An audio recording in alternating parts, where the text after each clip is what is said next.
اور یقیناً ہمیں یہ معلوم ہونا چاہیے کہ جس وطن میں ہم آج آزادی کے ساتھ رہ رہے ہیں، سانس لے رہے ہیں، جی رہے ہیں، اللہ اور اس کے رسول کے فرامین کے مطابق اپنی زندگی گزارنے میں ہمیں کوئی پریشانی نہیں ہے جی، اس کی تاریخ بھی ہمیں معلوم ہونی چاہیے کہ یہ بنا کیسے، اس میں کیا کیا معاملات ہوئے، کنہوں نے کوششیں کی۔ تو اللہ تبارک و تعالیٰ نے 14 اگست 1947 کو ہمیں یہ عظیم نعمت پاکستان کی صورت میں عطا فرمائی۔ ہم اتنا بھی شکر ادا کریں کم ہے کہ اللہ پاک نے ہمیں یہ نعمت عظمیٰ عطا فرمائی ہے۔ بے شک بے شک۔ پاکستان کی جد و جہد در حقیقت سب سے پہلے جو جد و جہد تھی وہ پاکستان کے لیے نہ تھی بلکہ پورے بر صغیر کی آزادی کی جد و جہد تھی، جس کی سب سے پہلے آواز 1857 میں اٹھائی گئی اور جس کا صحرا خون فاروق اعظم اللہ جناب مفتی پاک اور ہند حضرت علامہ فضل حق خیر آبادی رحمت اللہ تعالی علیہ کے سر جاتا ہے۔ انہوں نے سب سے پہلے یہود اور انگریز کے خلاف جو وہ جہاد فرض کا فتویٰ دیا کہ ان کے خلاف جہاد فرض ہے اور مسلمانوں کی آزادی کی بات کی۔ علامہ فضل حق خیر آبادی رحمۃ اللہ تعالی علیہ نے 1857 میں یہ فتویٰ دیا اور اعلیٰ حضرت امام عشق و محبت شاہ امام احمد رضا خان فاضل بریلوی رحمۃ اللہ علیہ کی جو ولادت کا سن ہے وہ 1856 ہے،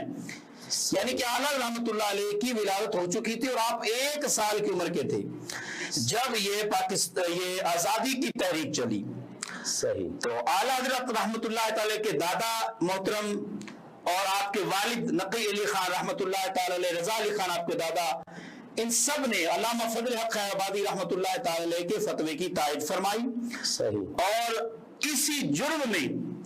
حضرت علامہ فضل حق خیر آبادی رحمۃ اللہ تعالی علیہ کو کارے پانی کی سزا دے دی گئی جس میں آپ کی ہڈیاں گل گئیں۔ پھر ایک انگریز نے آ کر پوچھا اور کہنے لگا فضل حق تو کہہ دے کہ میں وہ فضل حق کوئی اور تھا، فرمایا فاروق کا خون فاروقی نے جوش مارا اور حضرت فضل حق خیر آبادی رحمۃ اللہ علیہ جوش میں آج فرمانے لگے کہ میں آج بھی وہ فتویٰ دینے کے لیے تیار ہوں اور کل بھی کہ انگریز کے خلاف، یہود و نصارہ کے خلاف جو ہے جہاد فرض ہے۔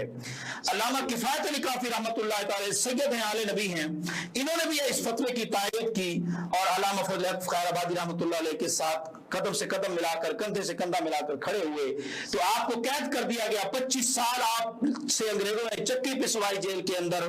آپ کے جسم پر کوئلے والی گرم استریاں کر کے لگا دی گئی۔ جب زخم ہو گئے تو ان زخموں پر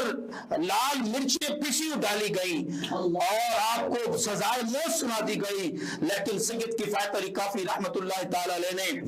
اپنے فتوے اپنی بات پر قائم رہے کیونکہ ان کا مشن، ان کا نظریہ صرف یہ تھا کہ اگر ہم ان سے آزادی چاہیں، کیونکہ ان کی حکومت کے اندر جب ہم رہ رہے تھے تو ہم اللہ اور اس کے رسول کے فرامین کے مطابق اپنی زندگی گزارنا ہمارے لیے مشکل تھا۔ وہ یہی چاہتے تھے کہ ہم اس طرح آزادی سے رہیں کہ جس آزادی کی حالت میں ہم اللہ کے حکم کو بھی اور رسول اللہ کی سنتوں کو بھی ایسے اپنائیں جیسا کہ اپنانے کا حق ہے۔ تو علامہ فضل خیر آبادی رحمۃ اللہ علیہ کے ساتھ جب یہ ظلم ہوا، آپ کی کمر سیدھی تھی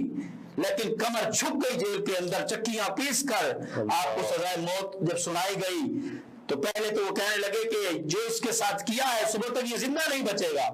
اگر بچ گیا تو صبح اس کو سزائے موت ہوگی۔ علامہ کفایت علی کافی رحمۃ اللہ تعالی علیہ آل رسول تھے، آپ جب صبح کا وقت ہوا اس قدر زخموں سے چور، جب داروغہ جیل آیا تو وہ خوف زدہ ہو گیا اور دوڑا باہر، انہوں نے کہا بھائی لائق نہیں تم سزائے موت کے لیے۔ تو وہ کہنے لگا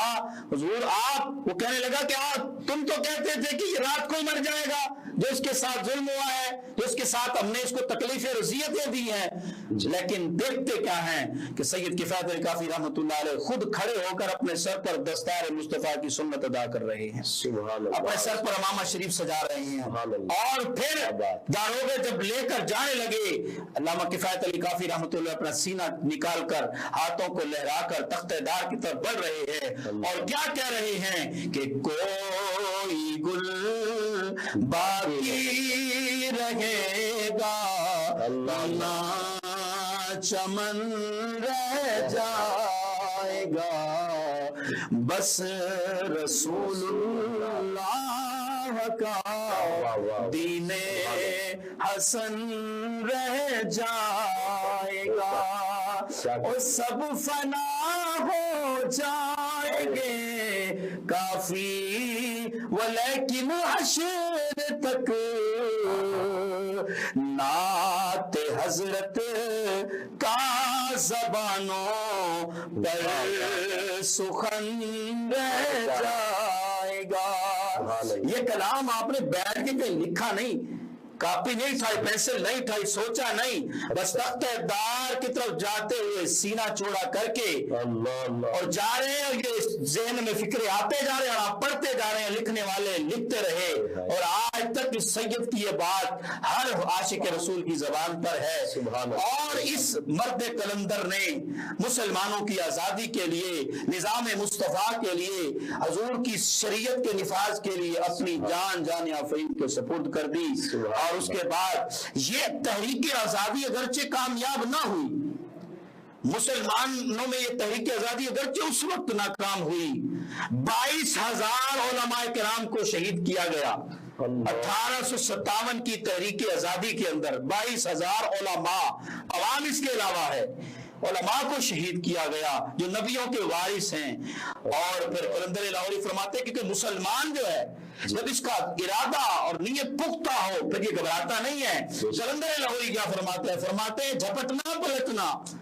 جھپٹنا پلٹنا, پلٹ کر پھر جھپٹنا, لہو گرم رکھنے کا یہ ہے بہانہ. فرمایا قلندر لاہوری کیا فرماتے ہیں؟ فرماتے ہیں یہ نہ سمجھو کہ مسلمان ہار گئے, ناکام ہو گئے, نہیں. یہ تو جس طرح عقاب ہوتا ہے, وہ شکار پر جھپٹتا ہے پھر پلٹتا ہے, پھر جھپٹتا ہے پھر پلٹتا ہے, اپنے لہو کو گرم رکھتا ہے. تو گویا کہ مسلمانوں نے بھی, حضور کے دیوانوں نے بھی بے شک ناکامی ہوئی, لیکن یہ ناکامی نہیں تھی, یہ ان کے خون کو اور گرما رہی تھی. اور آخر کار یہ جذبہ آگے چلا اور جا کر علامہ اقبال اور قائد اعظم جیسے جب لیڈر ملے, اور اعلیٰ حضرت رحمۃ اللہ علیہ بھی جوان ہوئے, کیونکہ 13 سال میں کی عمر میں کم و بیش آپ نے پہلا فتویٰ تحریر فرمایا اور آپ مفتی کی مسند پر بیٹھ گئے, آپ کے والد نے آپ کو بٹھا دیا. تو آپ نے مختلف تحریکیں چلی. جب انہوں نے دیکھا کہ مسلمان کے دلوں کے اندر آزادی کی طرف ہے, انہوں نے سوچا کہ ان کی مین شارگی کاٹی جائے. وہ کیا تھی؟ وہ تھی ان کے سینوں میں عشق مصطفیٰ کی شمع,